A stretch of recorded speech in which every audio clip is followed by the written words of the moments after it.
The deadline loomed. My mind blank. A familiar panic set in. I paced, I glared at the computer screen, I made coffee. Anything but face the task at hand. Sound familiar? We've all been there, trapped in the throes of procrastination. But what if I told you this dreaded enemy could be a friend in disguise? What if procrastination, in its own quirky way, holds the key to unlocking a deeper well of creativity? It sounds counterintuitive, I know, but stay with me. Sometimes the most brilliant ideas emerge not from frantic effort, but from the fertile ground of stillness. This isn't about laziness, mind you. It's about understanding the natural rhythms of our creative spirit. It's about embracing the power of the pause. We live in a culture that prizes productivity above all else.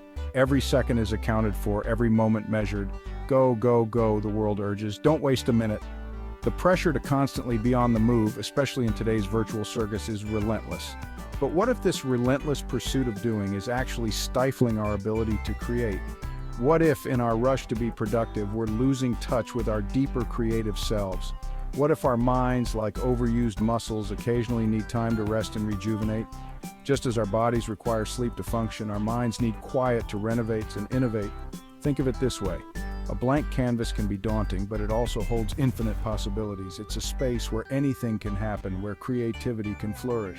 A quiet mind, free from the clutter of to-do lists and deadlines, becomes a blank canvas for inspiration to strike. In the stillness, ideas can emerge and take shape. It's in these moments of seeming inactivity that our subconscious mind can step in, weaving together seemingly disparate threads into something new and unexpected. These quiet moments are where true creativity is often born. So the next time you find yourself staring at a blank page, don't panic.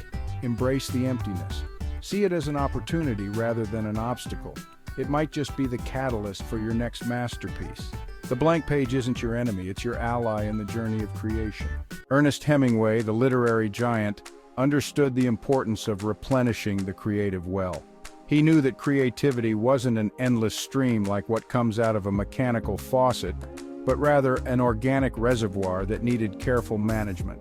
Always stop while you are going good and don't think about it or worry about it until you start to write the next day, he advised. That way your subconscious will work on it all the time.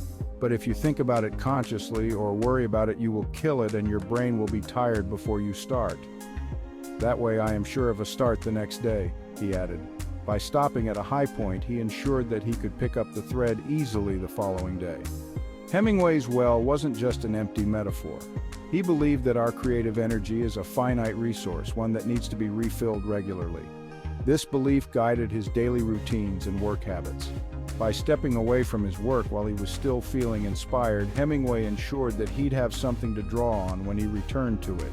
This approach allowed him to maintain a steady flow of creativity without burning out. This principle applies to more than just writing.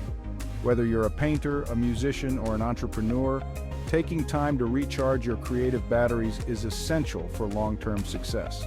The trick is to find balance and recognize when you need to take a step back. Don't be afraid to step away from the easel, the piano, the boardroom table. Give yourself the space to breathe and reflect. Go for a walk, listen to music, daydream.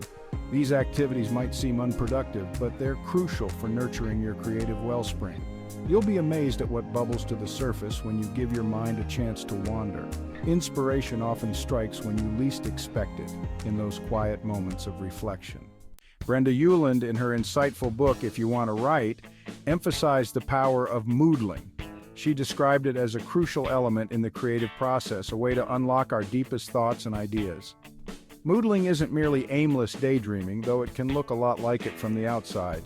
It's a deliberate practice of letting the mind wander, allowing it to explore without constraints. Moodling, as Ueland described it, is a state of active receptivity, a time to let our thoughts roam freely without judgment or expectation. It's about creating a mental space where ideas can flow naturally and effortlessly.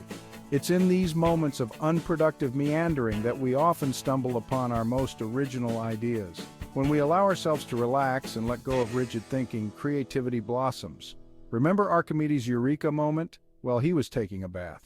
This classic example shows how relaxation in a wandering mind can lead to groundbreaking discoveries. The shower, the commute, the grocery store aisle, these seemingly mundane venues can become hotbeds of creativity when we allow our minds to meander. These everyday moments provide the perfect backdrop for innovative thinking. So the next time you feel the urge to berate yourself for wasting time, remember Brenda Ueland's sage advice. To let the mind work, one must cultivate a certain state of mind, a certain state of receptivity, of alert passiveness, of loose reverie. This state is essential for nurturing creativity. In other words, embrace the moodle.